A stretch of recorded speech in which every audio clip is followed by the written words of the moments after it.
आज 30 मई का दिन है और आज ही के दिन आज से 6 साल पहले RMBKS राष्ट्रीय मूल निवासी बहुजन कर्मचारी संघ नाम का जो संगठन है उसका निर्माण किया गया था और उसको लगभग 6 साल पूरे हो गए और कल से हम लोग ये जो संगठन है उसको 7वें साल में प्रवेश कर रहे हैं। इसलिए इस मौके पर मैं देश भर के जो हमारे मजदूर भाई है जिनके लिए ये संगठन बनाया गया उन लोगों के लिए कुछ बातें करना चाहता हूँ, कुछ बात कहना चाहता हूँ। जब हमने ये संगठन बनाया था तो नेशनल लेवल के बहुत सारे ट्रेड यूनियन थे, क्योंकि इसको हमने ट्रेड यूनियन के तौर पर रजिस्टर किया और ट्रेड यूनियन के तौर पर इसको कार्यान्वित किया। तो राष्ट्रीय स्तर के बहुत सारे ट्रेड यूनियन थे और वो बहुत विशाल संगठन थे और उनका रिकॉर्ड भी बहुत पुराना था। मगर आश्चर्यजनक तरीके से ये कहा जा सकता है कि वो जो ट्रेड यूनियन है लगभग उन ट्रेड यूनियनों के नेता ब्राह्मण वर्ग से आते हैं और उन्होंने वो ट्रेड यूनियन बनाए। जो लेबर वर्ग है, जो कामगार वर्ग है, जो मजदूर वर्ग है, अगर उसका भारत के सामाजिक संदर्भ में विचार किया जाए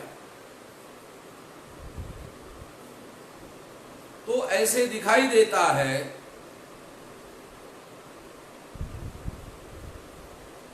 कि वो SC, ST, OBC और माइनॉरिटी के लोगों से आता है।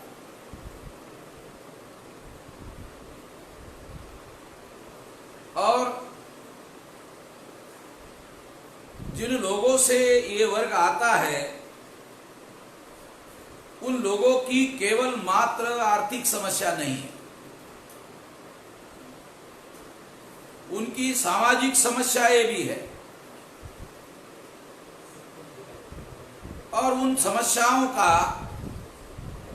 जो प्रस्तावित एस्टैब्लिश्ड जो ट्रेड यूनियन है उन्होंने समस्याओं का कोई समाधान करने के लिए उनके मुद्दों को कभी भी उनके एजेंडे में शामिल नहीं किया। इन सभी बातों को ध्यान में रखते हुए हमने ये सोचा कि SC, ST, OBC और माइनॉरिटी के जो लेबर लोग हैं, जो मजदूर लोग हैं, उन लोगों का राष्ट्रीय स्तर पर संगठन होना चाहिए, क्योंकि इस देश में जो 6000 जाति के टुकड़े SC, ST, OBC माइनॉरिटी के किए गए हैं वो जाति के आधार पर टुकड़े किए गए हैं, जाति के आधार पर विभाजित लोग हैं और जाति की वजह से उनकी समस्याएं है। अर्थशास्त्री डेटाउन के द्वारा ये सिद्ध किया गया है कि भारत में जो जातियां निचले पायदान पर है वही जातीय के लोग आर्थिक दृष्टि से भी निचले पायदान पर जीवन जी रहे हैं और इसका मूल कारण जाति है, ऐसा पहली बार डेटान के द्वारा सिद्ध किया गया। ये आश्चर्यजनक बात थी। और डेटॉन को नोबेल का प्राइज इसी मुद्दों को आधार पर दिया गया जो दुनिया के अर्थशास्त्र में उन्होंने जानकारी और ज्ञानवर्धन करने का कार्य किया, इसलिए इस आधार पर उसको नोबेल प्राइज दिया गया। मगर भारत के मीडिया ने डेटॉन को जो अर्थशास्त्र का नोबेल प्राइज दिया गया उस मुद्दे पर कभी कोई एडिटोरियल या कभी कोई आर्टिकल लिखने का काम नहीं किया।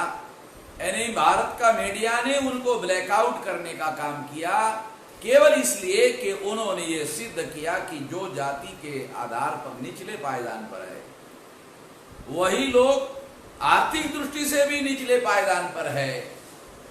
जो आर्थिक दृष्टि से निचले पायदान पर है इस वजह से वो निचले पायदान पर है, ऐसा नहीं है। जो जाति के दृष्टि से निचले पायदान पर है इसलिए वो लोग आर्थिक दृष्टि से निचले पायदान पर है, ये बात प्रमुखता से उन्होंने सिद्ध करने का काम किया। इससे हम लोगों ने SC, ST, OBC और माइनॉरिटी के जो लोग हैं उन लोगों का राष्ट्रीय स्तर पर संगठन बनाने का जो निर्णय किया था, उन मजदूरों का संगठन बनाने का जो निर्णय किया था, यह निर्णय अपने आप में तर्कसंगत था।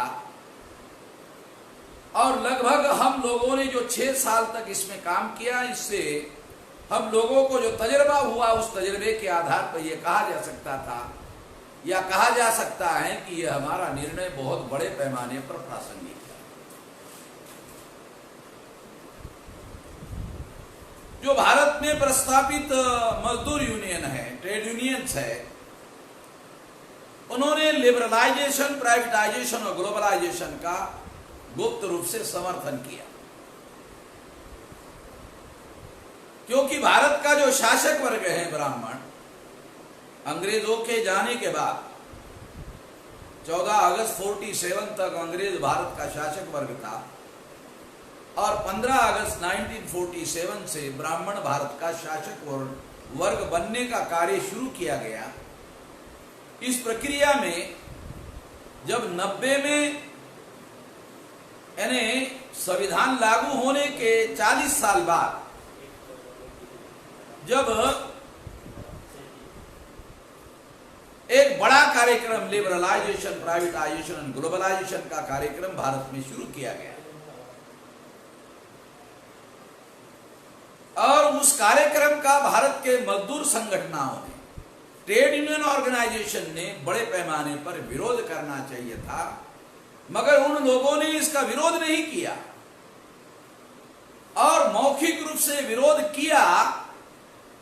वो इसलिए विरोध किया, एक्शन में उन्होंने ऐसा कोई विरोध नहीं किया जिससे सरकार के सामने बहुत भारी संकट खड़ा हो सकता है। ऐसा काम उन्होंने नहीं किया।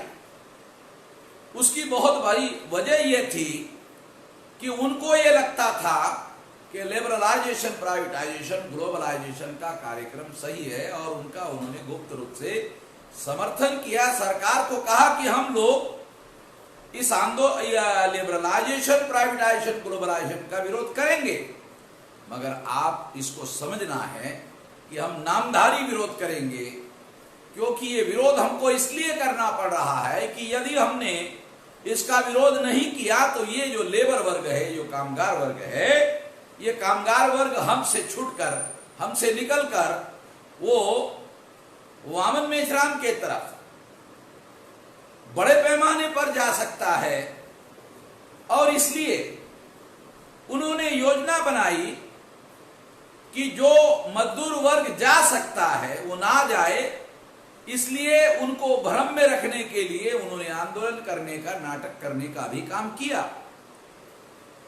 तो हम लोग इस बात को जानते हैं और यही वजह है कि लिबरलाइजेशन, प्राइवेटाइजेशन, ग्लोबलाइजेशन बेरोक टोक से काम जारी रहा, क्योंकि ये गुप्त समझौता उन ट्रेड यूनियन के लोगों के द्वारा किया गया था। इसलिए हमने जो ट्रेड यूनियन चलाने का कार्यक्रम शुरू किया उसको सारे देश भर में लेबर लोगों का साथ सहयोग लगातार मिलना शुरू हुआ। और इस तरह से अब 6 साल का समय हो गया, 7वें साल में हम लोग प्रवेश करने जा रहे हैं और मजदूरों के मुद्दों पर हम लोग सारे देश भर में संघर्ष और लड़ाई लड़ने का काम जारी रखे हुए हैं। अभी एक बड़ी बात हमारे सामने आई या सारे देश के सामने आई, वो बात बहुत महत्वपूर्ण है कि अभी जब 24 मार्च को नरेंद्र मोदी ने, भारत सरकार ने जो लॉकडाउन घोषित किया, उस लॉकडाउन में उन्होंने बहुत सारी बातों का ध्यान रखा, मगर मजदूरों की जो विकराल समस्या है उसके बारे में बिल्कुल भी ध्यान नहीं रखा। और इसकी वजह से, ध्यान ना रखने की वजह से वो विकराल समस्या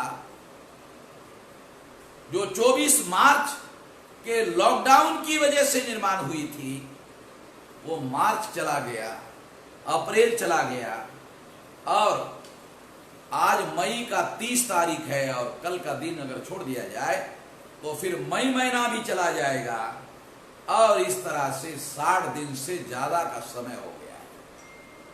2 महीने से ज्यादा का समय ऑलरेडी हो चुका है और इस दौरान लॉकडाउन में मजदूर फैक्ट्रियों में जाना बंद हो गया, जहां काम होता था वहां उन्होंने सरकार के आदेश पर जाना बंद कर दिया, फैक्ट्री मालिकों ने फैक्ट्रियां बंद कर दिया और इस तरह से सरकार ने आदेश निकाला कि फैक्ट्री मालिक उस दौरान उनको वेतन देने का काम करे, ऐसा सरकार ने आदेश निकाला। मगर जो नियोक्ता लोग थे जो इस रोजगार को दे रहे थे, उन लोगों ने सुप्रीम कोर्ट में एप्लीकेशन किया और सुप्रीम कोर्ट ने आदेश दिया, चूंकि ये फैक्ट्रियां बंद है और उद्योगपतियों का सोर्स, अर्निंग सोर्स बंद है, इसलिए उनको इस पीरियड में सैलरी देने के लिए नहीं बाध्य किया जा सकता। मगर लेबर लोगों ने सरकार के कहने पर जाना बंद कर दिया। तो सरकार की ये जिम्मेदारी है, फिर राज्य सरकार हो, केंद्र सरकार हो और राज्य सरकार, दोनों की ये जिम्मेदारी है, जो नुकसान लेबर का हुआ उसकी भरपाई करने का कार्य केंद्र सरकार और राज्य सरकार को किया जाना चाहिए था, मगर उन्होंने नहीं किया और मजदूरों का पलायन इस वजह से शुरू हुआ और ये इतनी विकराल समस्या हुई कि रेल बंद, बसें बंद, सारा ट्रैवलिंग करने का साधन बंद और नियोक्ताओं ने उनको सैलरी देना बंद कर दिया। तो उनके पास पैसा आना बंद हो गया, उनके खाने पीने की समस्या हो गई। जिन घरों में वो रहते थे, किराएदारों ने उनको घर खाली करने का नोटिस दे दिया और उनको वहां से निकलना जरूरी हो गया और सड़कों पर झुंड के झुंड, इतने बड़ी संख्या में, लाखों की संख्या में लोग सड़कों पर उतर आए और लगातार और कई मजदूर जो है चलते चलते मरे और ऐसे दृश्य भारत के, आजाद भारत के इतिहास में ऐसी बातें देखने को मिली जिसके बारे में कोई कल्पना नहीं की जाती। मजदूरों के साथ इतना ज्यादा अमानवीय व्यवहार हुआ, ये कल्पना नहीं की जा सकती। ऐसी चीजें इस दौरान देखने को मिली और भयंकर अन्याय और अत्याचार होते हुए टीवी पर बहुत बड़े पैमाने पर इसको देखा गया और इसी दौरान टीवी वाले लोग नरेंद्र मोदी की प्रशंसा में लगे थे और कह रहे थे कि नरेंद्र मोदी का नेतृत्व सारे दुनिया में श्रेष्ठ नेतृत्व सिद्ध हुआ। लॉकडाउन की जो योजना उन्होंने बनाई और अमल में लाकर दिखाई और दुनिया वालों ने भी उसकी प्रशंसा की। मगर जब मजदूरों के झुंड सड़कों पर जाना शुरू हो गया तो टीवी वालों ने नरेंद्र मोदी की जो प्रशंसा में बहुत बड़े बड़े पुल बांधे थे बड़ी बड़ी बातें डींगे हाकी थी, वो सारी की सारी बातें हवा में उड़ गई। और इस वजह से, क्योंकि केंद्र सरकार ने और राज्य सरकारों ने और खास तौर पर केंद्र सरकार ने इस समस्या के बारे में किसी प्रकार का कोई ध्यान नहीं रखा, ऐसी समस्या निर्माण होगी ध्यान नहीं रखा। हम लोगों को लॉकडाउन करने के बाद कितने दिन में लॉकडाउन उठेगा, कितने दिन के बाद लॉकडाउन खत्म हो जाएगा, और कितने दिन के बाद ये मजदूरों को, हम लोगों को फैक्ट्रियां ओपन करनी होगी, मार्केट ओपन करना होगा। किसी प्रकार का कोई प्लान नहीं था, और प्लान ना होने की वजह से, योजना ना होने की वजह से ये बहुत बड़ा संकट खड़ा हो गया। अगर प्लान होता, मजदूरों के आंकड़े होते, दुनिया में तीसरे नंबर की इकोनॉमी बनाने का झांसा देने वाले बीजेपी और नरेंद्र मोदी, उनके पास सारे देश में फैले हुए प्रवासी मजदूरों का डाटा ना होना अपने आप में ये सिद्ध करता है कि वो किस तरह से सारे दुनिया की तीसरे नंबर की अर्थव्यवस्था बनाना चाहते हैं और किस तरह से शोषण की एक नई व्यवस्था निर्माण करना चाहते हैं। इससे ये बात सिद्ध होती है। जब उनको मुसलमानों के विरोध में लड़ना होता है, यही SC ST OBC और माइनॉरिटी के जो मजदूर है, उनको वो कहने लगते हैं कि ये तो सारे हिंदू है। और जब इन लोगों के दुख और दर्द को दूर करने का मामला आता है, इनकी समस्याओं को दूर करने का, समाधान करने का मामला आता है, तो वो लोग उनके लिस्ट में गायब हो जाते हैं और उनकी समस्याओं का समाधान करना दूर दूर तक बात हो जाती है। उन्होंने ये भी नहीं सोचा कि दोबारा मार्केट ओपन करना पड़ेगा, फैक्ट्रियां ओपन करनी पड़ेगी। अगर इन मजदूरों को दुखी कर दिया जाए तो ये दुखी मजदूर दोबारा वापस कैसे आएंगे? अगर नहीं आएंगे तो इकोनॉमी को कैसे दोबारा शुरू किया जा सकता है? इसके बारे में किसी प्रकार का कोई प्लान नहीं बनाया। अगर सरकार ने पूरी रेलगाड़ी, जिसके द्वारा कम से कम 2 या 3 करोड़ लोगों को इधर से उधर किया जाता है, अगर सारी की सारी रेलगाड़ियां सारे देश के मजदूरों को इधर उधर ले जाने के लिए, पहुंचाने के लिए अगर लगा दिया गया होता, तो आज तक ये मामला हल हो गया होता और उनके खाने पीने की व्यवस्था कर दी गई होती, सरकार के द्वारा कर दी गई होती। तो सरकार जो कहती वो मजदूर उनकी बात मानते। 15 दिन के बाद, महीने भर के बाद, 2 महीने के बाद अगर सरकार उनको कहती कि अब आपको वापस अपने काम पर जाना चाहिए, फिर आपको हम लोग फिर उसी रेलगाड़ियों से फ्री ऑफ कॉस्ट खाने पीने की व्यवस्था के साथ फिर आपको हम जहां पर आपका रोजगार है वहां तक पहुंचाने का काम करते। अगर इस तरह की योजना वो बनाते तो वही कामगार जो घर में गए हुए, वही सारे के सारे कामगार जो है दोबारा फैक्ट्रियों में वापस आने के लिए रजामंद हो जाते। मगर उन्होंने ऐसी योजना बनाने का काम नहीं किया और ना करने की वजह से मजदूर बहुत ज्यादा दुखी होकर अपने गांव गए और दुखी होकर अपने गांव जाने की वजह से उनकी संभावना कम है कि वो वापस जो फैक्ट्रियां ओपन करने की जरूरत है, अर्थव्यवस्था को सुचारू रूप से चलाने की जरूरत है, उसके लिए अर्थव्यवस्था को मजदूरों की जरूरत रहेगी। वो मजदूर आने के लिए अब राजी होंगे, इसके लिए बहुत मुश्किल बात कही जा सकती है। इसलिए ऐसे स्थिति में ये संकट केंद्र सरकार और राज्य सरकारों ने अपनी दूरदर्शिता के अभाव का नतीजा रहा और इसकी वजह से ये परिणाम दिखाई देता है। ऐसा परिणाम आएगा क्योंकि टीवी पर हमने देखा बहुत सारे मजदूरों को, टीवी वालों ने पूछा कि क्या आप वापस आना चाहते हो दोबारा? कहा कि नहीं, अब हम नहीं आएंगे, वापस नहीं आएंगे, उधर ही हम लोग कोई न कोई अपना काम धंधा, कोई रोजी रोजगार ढूंढ लेंगे और उसी काम को करेंगे। तो इस तरह से एक बहुत भारी संकट खड़ा होने का मामला इस देश में खड़ा हो गया है।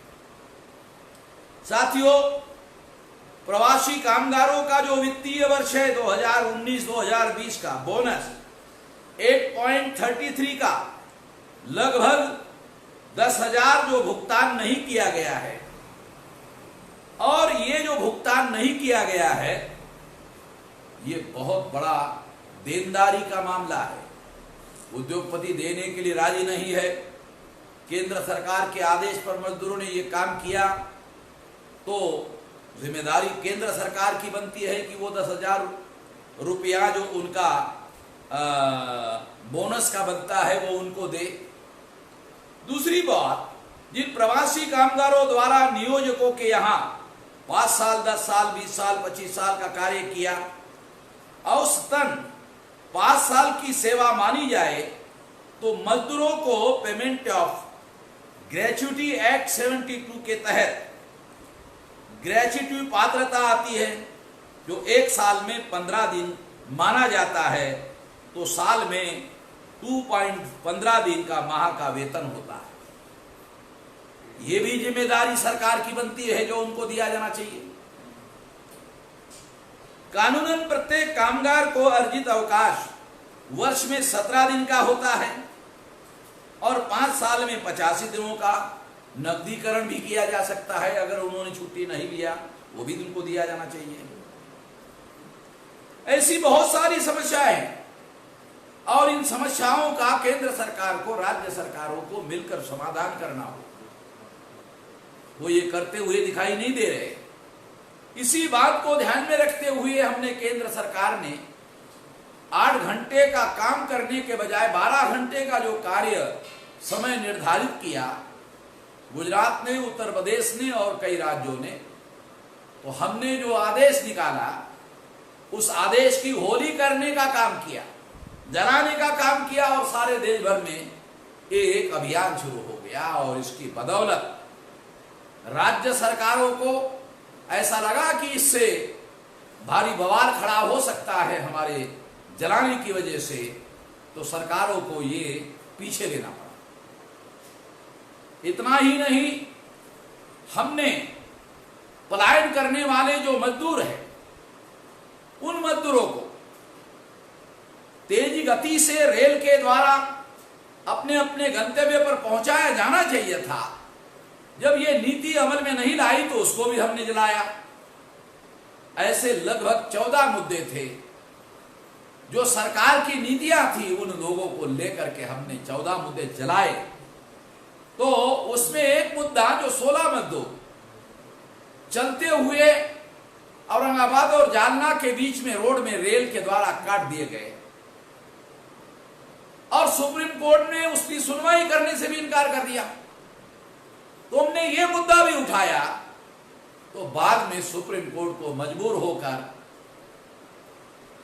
इस मुद्दे को सुप्रीम कोर्ट में सुनवाई करना पड़ा, आदेश देना पड़ा, फ्री ऑफ कॉस्ट उनको अपने घरों में ले जाने के लिए आदेश देना पड़ा, खाने पीने की व्यवस्था करने के लिए कहा, सड़कों पर चलने वाले मजदूरों को चलने के लिए रोकने के लिए कहा गया और जहां जहां वो है वहीं उनको रोका जाए, और जब तक रेल में उनकी व्यवस्था नहीं होती है तब तक उनके खाने पीने का प्रबंध किया जाए। ये आदेश सुप्रीम कोर्ट के द्वारा दिया जाने लगा। जब हमने केंद्र सरकार की और न्यायालयीन जो अमानवीय व्यवस्था है उसके बारे में नीतियों को जलाने का काम किया, तब जाकर के बहुत भारी नुकसान होने के बाद और कई लोगों को अपनी जान गंवाने के बाद में ऐसा आदेश सुप्रीम कोर्ट के द्वारा निर्णय करना पड़ा। इससे एक बात सिद्ध होता है कि हम लोगों को अगर न्याय चाहिए तो न्याय अपने आप मिलने वाला नहीं है। न्याय केवल कानून बनाने से भी मिलने वाला नहीं है। हमारे देश में कानूनों की कोई कमी नहीं है, बहुत सारे कानून हैं, मगर अमल के नाम पर जीरो है। ये अमल क्यों नहीं होता है? क्योंकि भारत के अंदर जो प्रशासनिक मशीनरी है उसमें 80% ब्राह्मणों का कब्जा है। जिस पर अमल करने की जिम्मेदारी है वहां ब्राह्मण बैठे हुए हैं। और वो सारे के सारे इन लोगों के विरोध में हैं। इसलिए किसी भी कानून पर वो अमल करने का काम नहीं कर रहे हैं। ये बात डॉक्यूमेंट्री एविडेंस के आधार पर कही जा सकती है। इसलिए हम लोगों ने आरएमडी केस बनाया और उसके द्वारा हम लोगों ने बड़े पैमाने पर एक्शन का कार्यक्रम बनाया। इस वजह से कुछ राहत मजदूरों को मिल रही है या कुछ मुद्दों पर मिल रही है, ऐसे कहा जा सकता है। इसलिए इस मौके पर मैं मजदूरों को, सारे देश के मजदूरों को ये अपील और आह्वान करना चाहता हूं कि आप अपने अपने जगह पर जहां जहां भी है मजदूरों का संगठन बनाए और हमारे इस संगठन के साथ अपनी शाखाओं को जोड़ दे। इससे आपकी मजदूरों की ताकत बढ़ेगी और हमारी लड़ाई लड़ने की ताकत बढ़ेगी। मैं ऐसा अपील करते हुए अपनी बात यहीं पर समाप्त करता हूं। आपने मेरी बात ध्यान से सुनी, इसके लिए आभार, धन्यवाद।